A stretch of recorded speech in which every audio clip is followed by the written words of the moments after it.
마이 FM 91.3MHz 서대문 공동체 라디오의 서대문 역사기행 2월 첫 방송 새로운 주제로 시작하겠습니다.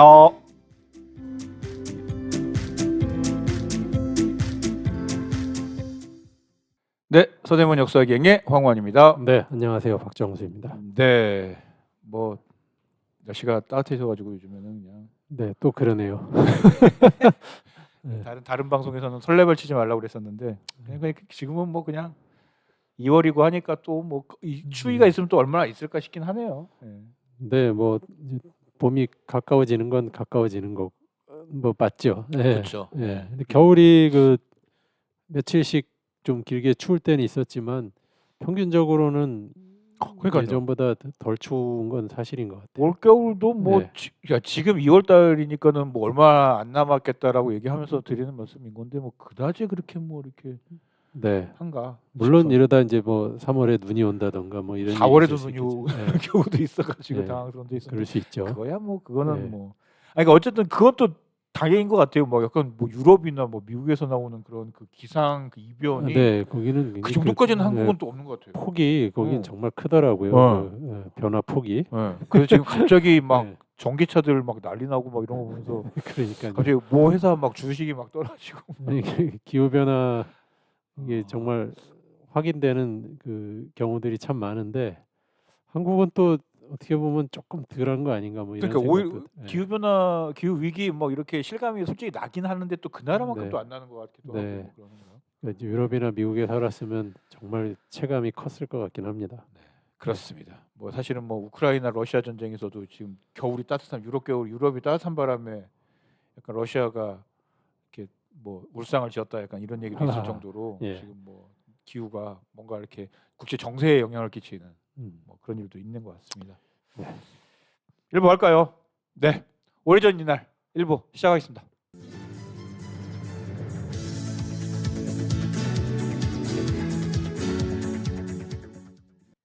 네, 오래전 이날 시간입니다. 방송이 있는 주간에 서대문구 역사를 이야기한 시간이고요. 2월 4일부터 2월 10일까지의 역사를 이야기하겠습니다.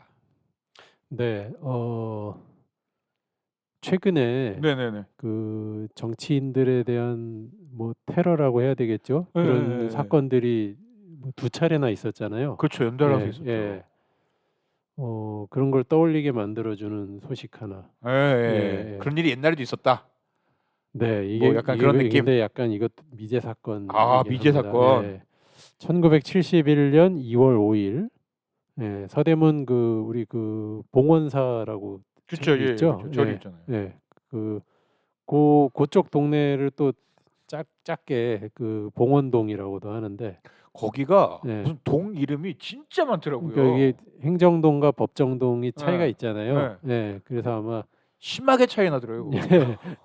그 봉원동에 있던 정일형 의원이라고 있어요. 옛날에 그 신민당 민주당의 이제 옛날 저기 거물 정치인이죠. 그러니까 예. 이분이 8선을 했고요. 어이구. 그다음에 그 김대중 대통령의 일종의 정치적 후견인이죠. 그리고 실제로 그 이희호 여사하고 사이를 그 정일영 의원의 부인 이태영 변호사라고 또 우리나라 최초 그 여성 사법고시 합격자이자 최초 변호사죠.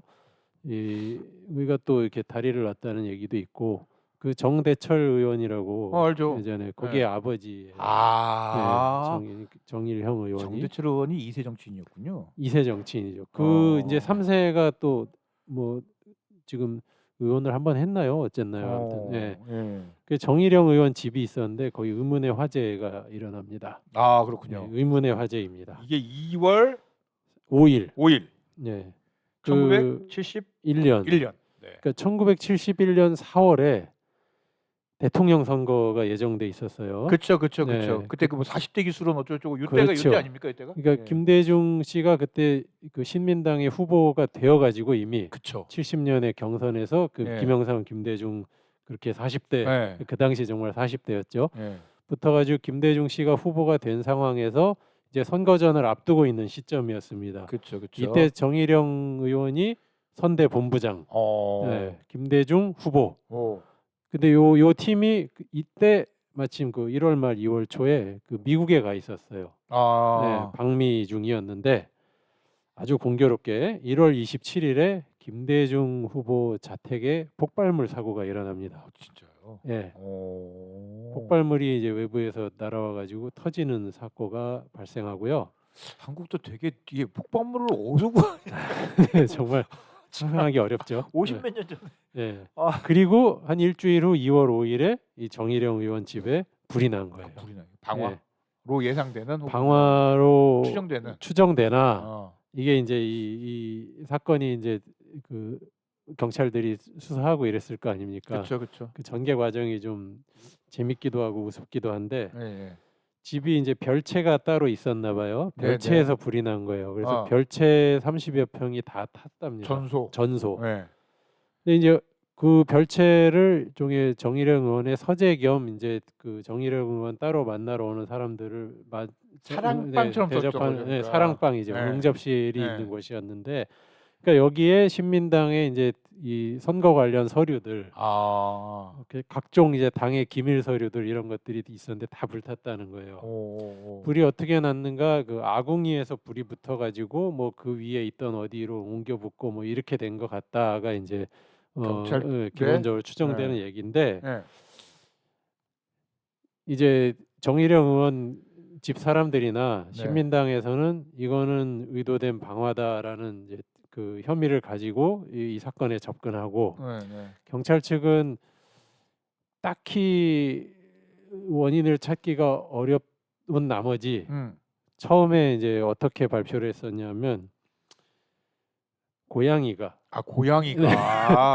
이 고양이 이놈시키 아이가 화재의 원인이 많이 되죠. 놀다가 별채 아궁이에 고양이가 종이를 물어다가 뭐 이렇게 장난을 치다가 거기서 불이 붙었다. 고양이 때문이다. 그건 좀 이렇게 발표를 했어요. 근데 이제 정 의원 집에서 이 화재를 목격한 사람들은 그게 아니고 이 유류성 물질들이 탈 때 나는 검은 연기, 그러니까 확 이런 것들이 났었다. 그리고 여기는 고양이들이 놀던 데가 아니다. 왜 고양이가 그렇게 놀지는 않습니다. 고양이 화재가 그런 식으로 나지는 않을 걸로 알고 있어요. 고양이는 그 자기 영역이 있잖아요. 그렇죠. 저희 우리 서대문 공동체 라디오 사옥 주변에도 고양이들이 참 많지만 이 그 자기들 구역이 있거든요. 그래서 요 집 앞에 있는 고양이와 그 몇 집 건너 집에 있는 고양이가 다릅니다. 서로 안 가요. 그러니까 이제 이 집 사람들은 그 우리 고양이들은 여기서 놀지는 않았다라는 거죠. 그래가지고 원인이 상당히 이제 그 규명하기가 어려워지니까 그 집에서 일하던 그 이제 기사에 보면 이제 사환이라고 나옵니다. 사환. 19살 박모군이 이제 그러니까 실수로 이제 불을 낸 거다. 거기서 이제 그 아궁이에서 뭐 타다 남은 거 이렇게 갖다 버리고 뭐 이런 거 했을 거 아니에요. 불씨가 좀 남아 있었다. 불씨채로 버렸다. 그래서 이 사람의 과실로 이제 점점 몰아갑니다. 경찰에서는.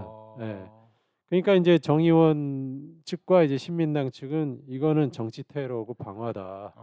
그리고 이제 일주일 전에 있었던 김대중 후보 자택에서 그러니까 그런 폭발물 사건이 있으니까 더 의심을 했겠죠. 그런데 그 무렵에 이제 그 여당이었던 공화당에서는 이 폭발물 사건이 자작극이다라는 주장을 하고 있었어요. 좀 이렇게 비싸게가 아니야. 요즘하고 비싸. 자작극이다. 그러니까 너무 그 기시감이 막 들죠. 그러면서 이제 국민을 선동하지 말아라. 그러면 이제 방화라고 하면 그것도 너희들이 일부러 불 지른 거 아니냐. 50년 전이나 지금이나 똑같군요. 그래서 이 사환 박군이 구속이 됩니다. 진짜? 그러니까 정 의원 가족들은 아무 확증도 없이 왜 이 친구를 구속하느냐. 실화로 구속을 시키나? 그러니까 영장이 발부됐다는 것도 참 재미있는 일이죠. 이게 지금 실수로 불을 아무 증거가 없는데 실수로 불 지른 거 가지고 구속까지 시키는 게 말이 되나요? 이게 법적으로? 아무튼 그렇습니다. 그 이제 경찰은 가족들의 증언이 거짓이다. 또 이제 이런 입장이었고. 근데 또 재밌는 게 며칠 후에 정 의원 집에 협박 편지가 여러 차례 배달이 돼요. 그래서 더 문제를 키우지 말아라. 뭐 다 죽이지 못한 것이 한이다. 그리고 이 정도인 걸 다행으로 알아라.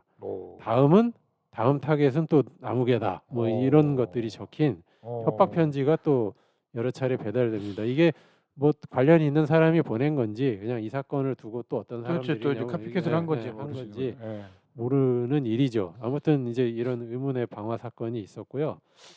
혹시 뭐 또 나중에 시간이 되면 이거를 더 이제 또 디테일하게 3부에서 소개하는 비슷하네요. 지금 뭐 소위 말하는 그 유튜버들, 그 레카 유튜버라고 하는 그런 사람들이 뭐 이재명 민주당 그 대표의 사건 가지고 뭐 자작극이다. 뭐 그렇죠. 정말 별의별 소리가 다 나왔었죠. 그런 얘기를 한 거부터 해가지고 사실 또 반대로 또 변진 의원이 이렇게 그거 된 사건 관련돼서도 뭐 이렇게 얘기하는 걸 보면은 이거 사건을 사건으로 안 보고 뭔가 이렇게 막 상상의 나래를 펴는 걸 보면서 그런데 뭐 옛날에도 다를 바가 없었네요, 진짜. 그렇죠. 이거 50여 년 전인데, 근데 이때 그 김대중 후보 자택 폭발물 사고는 경찰이 누구에게 결국 혐의를 뒀냐면은 그때 집에 놀러 와 있었던 김대중 후보의 그 조카 있어요. 김대중 그 대통령의 그 동생의 아들입니다. 당시 중학교 2학년. 이 친구가 장난치다가 그런 거다라고 혐의를. 장난치다가 폭탄을 던지는 것도 가능한 나라입니까, 이 나라가? 그래서 그 조카가 그러는 걸 보았다고 김대중 씨 자택에 있었던 그 이제 일해주던 그 가정부에게 또 강요했다라는 거예요. 이게 나중에 그 봤다라고 얘기해라. 그 김대중 대통령의 그 자서전에 보면 이 얘기가 아니 중학교 2학년이 폭탄을 던지는 나라였어, 이 나라가. 놀다가. 아이씨. 그렇군요. 그 애매한 그 어린 친구들만 여기서 그러네요. 사환했던 10대 친구 19살이었고 여기는 또 중학생이었고 이런 친구들. 아이고 참 이런 일이 있었습니다. 이 문제는 뭐 되게 속상하고 억울할만 했던 사건인 것 같아요. 사실. 알겠습니다. 2월 5일 1971년 봉원동 정일영 의원 집에서 의문의 화재 사고가 있었고요. 그리고 또 하나는 1974년 2월 6일. 제가 아직 그 아파트 이야기를 거의 한 달을 하다 보니까 아파트에서 이제 헤어나지 못하고 있는데 그 시민 아파트 관련한 이야기입니다. 마무리 이거 정말 마무리. 아니 뭐 마무리까지 뭐 모르겠고 그 왜 금화 아파트나 이런 시민 아파트들이 그냥 말 그대로 이제 이 껍데기만 다 지어놓고 지난 시간에 얘기했었죠. 껍데기만 지어놓고 그냥 안에 들어와서 대충 다 이렇게 알아서 채우고 살아라. 이거였다고 그랬잖아요. 그러다 보니까 알아서 이제 구조들을 막 이렇게 저렇게 필요에 따라 했을 거 아닙니까? 그렇겠죠. 근데 이제 이게 너무 과해서 너무 기준을 너무 넘어서 가지고 과하게 일종의 이제 불법인 거죠. 정확히 불법인지도 모르겠지만 아무튼 그렇게 불법 구조 변형을 했던 주민 84명이 입건됩니다. 서대문에서. 서대문 경찰서에 입건된 거예요, 이게. 그러니까 그 내부 설비는 자가부담 구조였으니까. 그러니까 그때 그랬죠. 내부를 개조해서 사실 집인데 가게, 창고 뭐 이런 걸로 이제 만들어 쓴 거예요. 이게 불법 형질 변경이라고 말하기 좀 애매하긴 하겠구나. 뭐 아무튼 그 이제 구청에서 그거를 이제 이때부터 이제 시민 아파트 신축은 없잖아요. 그렇죠, 없죠. 74년이면 없기로 했죠. 그러니까 이제 이거 특히 이제 위험한 거는 이제 막 허무는 중이었을 거고 그나마 있는 것들 중에 그런 식으로 이제 구조가 변경된 그 사례들을 구청에서 이제 일괄 조사를 했다는 거예요. 일괄 조사를 했더니 146곳이 확인되었다. 그래서 복구 지시를 했는데 이제 불이행한 사람이 이제 84명이 있었고 요거를 이제 고발을 한 거예요. 고발을 한 거고 여기에 이제 어느 아파트들이 해당되냐면 그 금화 아파트, 부가현 아파트, 연희 A지구, 연희 B지구 아파트, 연희 A, B. 그래서 다 보시면 아파트 뭐예요. 주로는 이제 그 방벽을 크게 뚫어가지고 뭐 가게나 창고를 만들거나 아니면 그 1층 특히 1층에 가면 1층에서 처음 이렇게 올라가는 계단 그 밑에 약간의 그 이제 공간이 있죠. 그렇죠. 그 층계 밑에 있는 층계 밑에 거기를 이제 활용을 해가지고 거기를 이제 자기 영업장으로 쓰는 겁니다. 대단한데. 그래서 사례들을 보니까 방 2개를 하나로 고쳐 길 쪽 벽을 헐어서 쌀가게를 만들어서 운영했다. 길쪽 벽을 헐어서. 야, 위험하긴 하다 아마 이거. 1층에 사는 그랬죠. 분이었을 거예요. 1층이었겠죠. 예. 위험하긴 하네요 이거. 예. 또 이제 현관 입구 공동관리실의 일부를 막아서 2평짜리 구멍가게를 운영했다. 이거는 뭐 예. 예. 그다음에 이제 좀 전에 말씀드린 것처럼 1층 공용 계단 그 아래에 예. 공간을 내서 1평짜리 구멍가게를 운영했다. 아, 다들 뭐. 네. 집 벽에 선반을 설치해서 구멍가게를 운영했다. 오. 네. 뭐 이런 거예요. 불법이 될 법하다. 되게 그 건축물에 위험할 것 같다 싶은 건 아까 말했던 방 2개를 방 하나로 이렇게 그런 거는 이게 약간 내력벽이다 그렇죠. 싶으면 네. 이걸 뚫으면은 그럴 수 건물이 있는데. 위험하니까 가뜩이나 이거 튼튼하지도 않은 건물인데 네. 그랬을 것 같은데 나머지는 이 정도 가지고 글쎄 건물이 아무튼, 위험했을 것인가. 네. 이렇게 해서 무려 84명이 서대문 경찰서에 이 서대문 안에서 일어난 사건입니다. 네, 이런 일이 있었다고 합니다. 네, 지난 시간에 들었던 얘기 네. 한번 듣고 나서 한번 보시면 좀 더 왜 네. 그런 건지 조금 더 와닿으실 것 같습니다. 1974년 2월 6일 서대문 소재 시민 아파트 불법 구조 변경으로 주민 무려 84명이 입건이 됐던 일이 있었습니다. 1부 여기서 마치고요. 저희 이제 2부 오래전 이 노래 시작하겠습니다.